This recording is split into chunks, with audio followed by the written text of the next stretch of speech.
So today on Local Issues, we will welcome in Malcolm Roberts. What's making waves in your suburb? Peter Fegan tackles the local issues.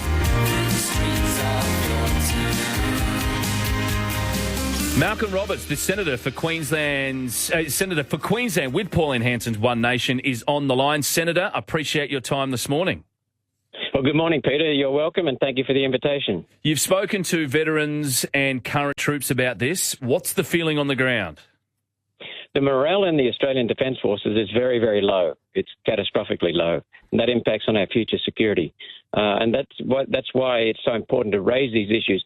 The feeling across the ADF is that the top brass in the ADF are not accountable. The top brass are throwing enlisted people, vets, under the bus and taking credit for things that they don't deserve credit for. I think what people need to remember here, Senator, is that Angus Campbell himself tried to remove some 300 medals. You're absolutely correct, and your introduction was first class, right on target. He not only got the third highest military decoration, the Distinguished Service Cross, as you pointed out, but he got it for supposedly distinguished command and leadership in action as commander of forces in Afghanistan. That makes him, under the Yamashita Doctrine, which says that a senior officer is responsible, even if he doesn't know about it, of all any crimes or breaches of law in junior people. Mm. So he is responsible for the accusations, or not. He's responsible for the so-called crimes or alleged crimes in Afghanistan. Yet at the same time as he was getting a Distinguished Service Cross, and he wasn't in action, so he's not entitled to it, he was trying to strip the medals from people in I think 3,000 medals for meritorious service. Meritorious unit citation. So he's being hypocritical here, in my view, completely hypocritical. And the men see that. Men and women in the Australian Defence Forces see that. The DSC is awarded for, quote, distinguished command in leadership in action as a commander for forces in Afghanistan. At the time, the criteria for someone to receive the award, Senator, required them to be, quote, in action, means under direct fire.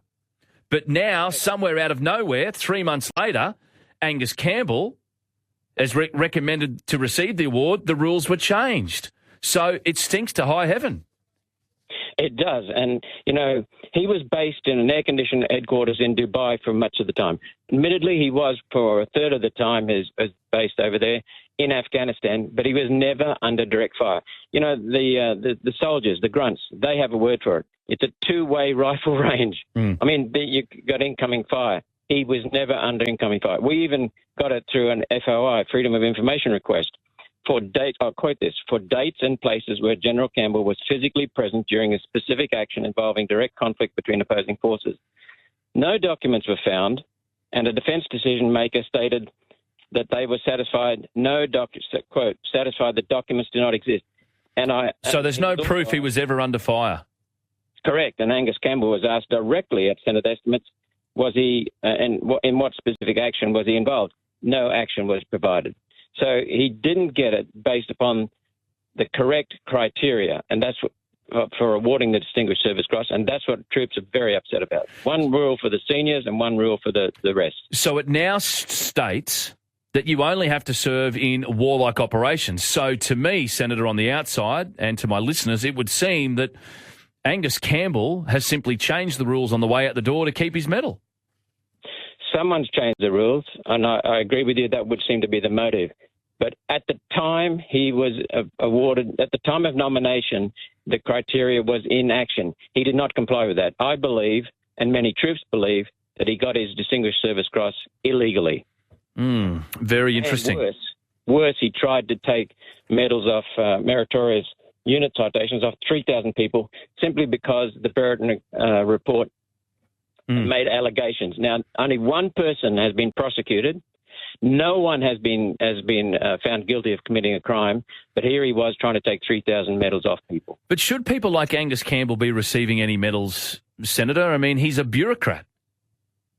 Well, essentially, that's the argument. And what it seems to be is that he was nominated by his second in charge at the time, Johnston, and I've forgotten Johnston's first name, but he was, and Johnston is now the incoming chief of the Australian Defence Force. David Johnson, Admiral David Johnson. Sorry? Admiral David Johnson, yes, that's correct. Thank you. That's right. Now, what it seems to be is that the senior brass in the Australian Defence Forces think that they get medals as they get salary. You know, that's not the case. Medals are there for a specific criteria, and the criteria were breached by the nomination of General Angus Campbell. Finally, Senator, what happens from now? What do we do next? We've got a Senate inquiry. I moved a motion in the Senate to call a Senate inquiry. That was supported, thankfully, by the crossbenchers and by the Liberal Nationals. It was opposed by the Labor Party and the Greens, including David Shoebridge, which stunned me. I can't see why you would want to oppose this. But can I take the opportunity Of course to you can. It's about about backing the troops and getting them the recognition they deserve. And I want to thank all Australian Defence Forces people for their service. They're wonderful, Peter. They really are. Senator, they certainly are. And before I let you go, I do have Wes Hennessy, who's a decorated former SAS soldier, a commando, who will be on the program tomorrow. I'll put this to him, wonderful. Senator. But I also just wanted to remind you, before I do let you go, that, Senator, when the Brereton report was first being handed down and they started to investigate soldiers, and then they were then talking about stripping some, I said 300, my apologies, 3,000 medals, it put many of these soldiers that were already suffering some form of PTSD through the ringer. Exactly. They don't seem to be caring at all about the troops.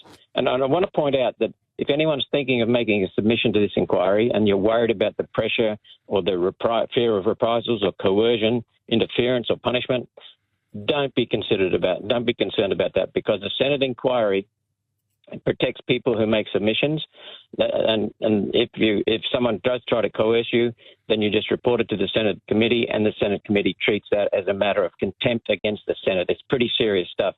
But the other thing is that anyone wanting to make a submission can do so in confidence. So you can do it publicly and you get the protection of the Senate, or you can do it with the protection of privacy. Senator, I understand you're on the road this morning. I'll let you go, and safe travels. Thanks for your time this morning. Thank you very much, Peter. There he is, One Nation Senator Malcolm Roberts. Makes a lot of sense. How's that? How does that sit with you? General Angus Campbell. It's not been proven that he changed the rules, but all of a sudden, the criteria for the award has changed. The DSC is awarded for distinguished command and leadership in action as a commander in forces of Afghanistan. In action. But out of nowhere, 3 months after General Campbell was recommended to receive the award, the rules changed. The criteria of being, quote, in action was changed to, quote, in war-like operations.